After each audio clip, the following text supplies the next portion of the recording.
Hello everyone, আজকে নতুন দিনের একটা ব্লগে তোমাদের সকলকে অনেক অনেক স্বাগত। তোমরা নিশ্চয়ই সকলেই খুব ভালো আছো আর আমরাও কিন্তু বেশ ভালো আছি। অনেক ঘোরাঘুরি করে নিয়েছি, এবার কাজের পালা। তো অনেক কাজ পড়ে আছে। এই যে দেখো, বিছানার ওপরে না প্রচুর শীতের জামা প্যান্ট, যেগুলো এখন আর কোনো কাজে লাগবে না, আবার কয়েক মাস পর লাগবে। তো এই জন্য একটা বড় ব্যাগের মধ্যে সব জিনিসগুলো যাতে একসাথে খুঁজে পাই শীত এলেই, এই জন্যই এই ব্যবস্থা করা হয়েছে। কারণ আলমারির ভেতরে রাখলেই না একটা জিনিস পায় আর একটা জিনিস খুঁজে পায় না। তো এই জন্য ব্যাগটাকে পুরো একটা জায়গাতেই আর কি সমস্ত জিনিসপত্র রেখে দেওয়ার জন্য এরকম একটা ব্যাগ না আমি টিমু থেকে অর্ডার করেছি। আর এই ব্যাগটা না অনেকটা বড়, আমাদের যত জিনিসপত্র ছিল মোটামুটি ঢুকে গেছে। তবে যেগুলো খুব বড় বড় জ্যাকেট সেগুলো সবকটা ঢোকেনি, কিছু জ্যাকেট বাইরে রাখতেই হবে। আর তো হাতে বেশি দিন টাইম নেই, পরের সপ্তাহেই আমরা যাচ্ছি বাড়িতে। তো বাড়ি যাওয়ার আগে অনেকগুলো কাজ আছে, যেমন এই চিমনি পরিষ্কার, ফ্রিজ পরিষ্কার, এগুলো তো কম্পালসারি করতেই হবে। আর এই চিমনিটা না এর আগের বারও আমি খুলতে পারছিলাম না।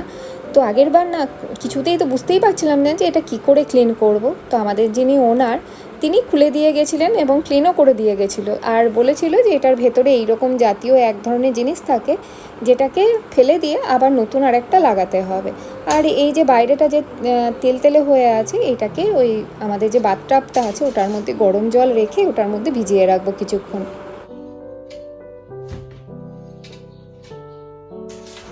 আমাদের রান্নাবান্নায় তো একটু হলেও তেলটা বেশি ইউজ হয়, তো এই জন্য দেখো কত তেলতেলে হয়ে গেছে। এটা খুব বেশি দিন হয়নি ক্লিন করেছে, এটা হয়তো হবে খুব জোর হলে 3 to 4 মান্থসের মতনই হয়েছে।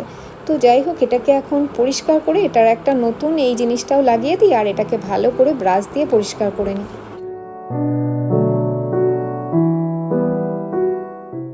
এই যে বাড়িটার যে চিমনিটা আছে এটা না বেশ পুরনো মনে হয়, আর এই জন্য এইরকম ধরনের, কারণ এই সব জাতীয় জিনিসপত্র এখন আর চোখে দেখাই যায় না।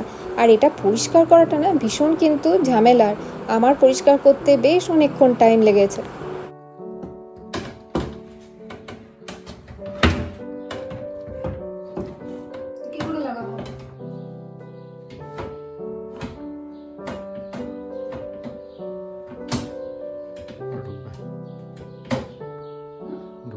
খোলার সময়টা যেমন কষ্ট করে খুলেছি, তেমনি লাগানোর সময়তে কিছুতেই লাগাতে পারছিলাম না। দুজনে মিলে অনেক চেষ্টা করে তারপর লাগালাম। চিমনিটা ক্লিন করার পরে আর ইচ্ছে করলো না যে আজকে আর ফ্রিজটা ক্লিন করি। তো ভাবলাম আজকে আর ফ্রিজগুলো ক্লিন করবে না, উইকলি যে ক্লিনগুলো করি টিভিগুলো, ক্যাবিনেটগুলো, এগুলো আগে ক্লিন করে নিই, তারপর যদি মনে হয় তবেই করব, আদারওয়াইজ আজ আর করবো না, কয়েকদিন পরেই করব।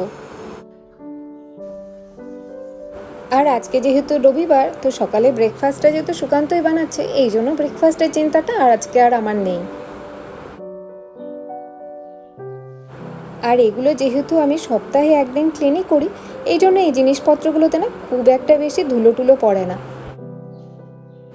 আর এখানে যেহেতু ধুলোটা একটু পরিমাণে কমই, এই জন্য রোজ পরিষ্কার না করলেও হয়, সপ্তাহে একদিন করলেই দেখেছি বেশ ভালোই পরিষ্কার থাকে।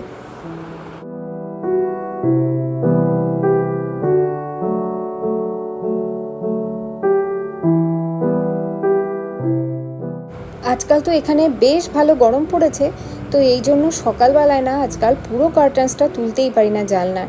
আর এই দিকে আবার একটা বড় ঘটনা ঘটে গেছে, সেটা হচ্ছে এই যে আমাদের যে দরজাটা দেখছো ব্যালকনি, সেই দরজাটার ওপরে যে কার্টেন্সটা থাকে, রোলারটা থাকে, সেই রোলারটা না ভেঙে গেছে। ওই যে দড়িটা দিয়ে আমরা টেনে টেনে রোলারটাকে তুলি, সেই দড়িটাই না ছিঁড়ে গেছে। তো কিছুতেই খুলতে পারছিলাম না। তারপর আমাদের ওনারকে ফোন করার পরে উনি এসে কোনো রকমে এটাকে একটা বন্দোবস্ত করে দিয়ে গেছেন, বলেছেন যে এখানে একজনকে পাঠাবো, তো উনি এসেই এই সমস্ত জিনিসপত্রগুলো ঠিক করে দিয়ে যাবে।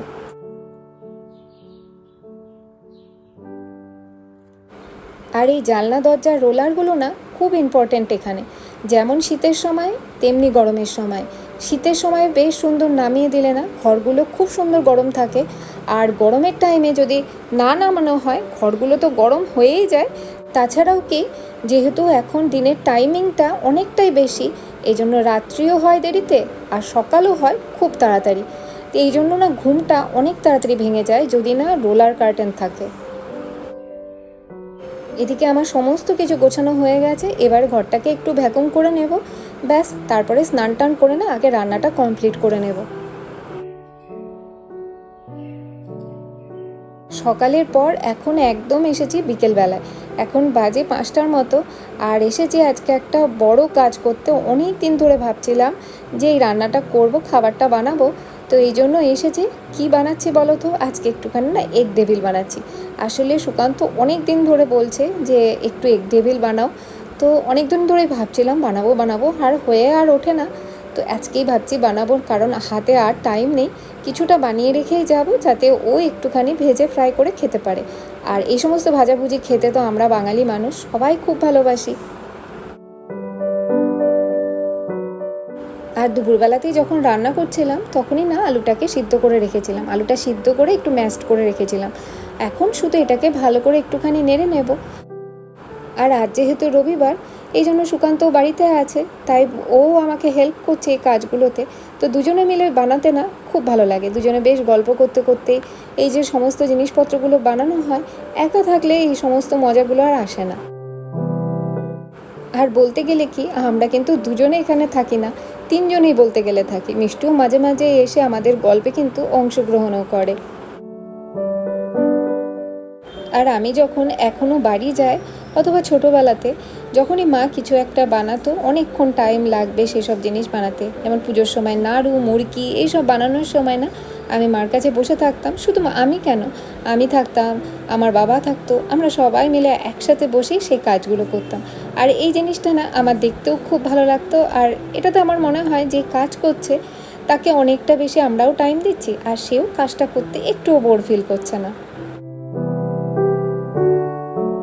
তো আমার ডিমের ডেভিল বানানোর বেসটা একদম রেডি হয়ে গেছে। এবার নামানোর আগেই না একটুখানি গরম মশলা দিয়ে তারপরে এটা নামিয়ে নেব।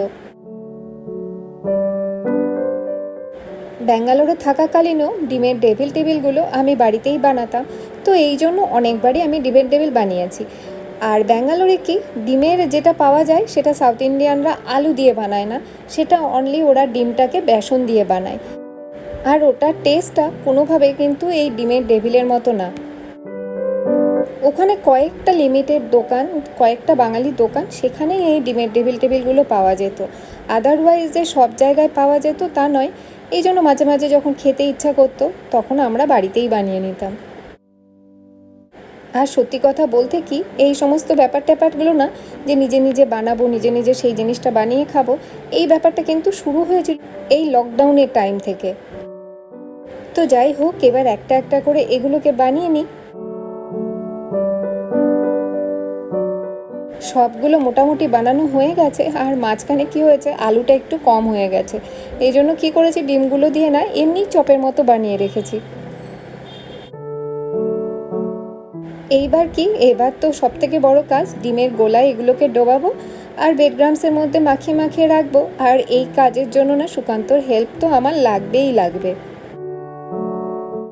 আজকে আবার সকালবেলাতে যেহেতু কাজের অনেকগুলো কাজ ছিল, এজন্য সকালে তেমন একটা টাইম হয়নি, ব্রেড অমলেটই খেয়েছিলাম। আর ব্রেড অমলেটটা মিষ্টুর তেমন একটা ফেভারিট নয়, এই জন্য রাত্রিবেলায় ও বললো একটুখানি আজকে একটু চাউমিন বানাবে। তো আমি বললাম ঠিক আছে, এই কাজ করতে করতেই চাউমিনটা সিদ্ধও হয়ে যাবে। তো চাউমিনটা সিদ্ধ করে পাশে রাখা আছে, রাত্রিবেলায় একটু খাওয়ার আগে বানিয়ে নেব। আর এই সব এগ ডেভিলগুলোকেই না আমি ডবল কোটিং করেই রাখছি। সবগুলো বানানো হয়ে গেছে, এবার এগুলোকে না ডিপ ফ্রিজে রেখে দিই। আর চলো আজকের ব্লগটাকে এখানেই শেষ করি। ব্লগটা তোমাদের ভালো লাগলে একটা লাইক আর একটা কমেন্ট করে দিও। দেখা হবে নতুন একটা ব্লগে, ততক্ষণের জন্য বাই বাই।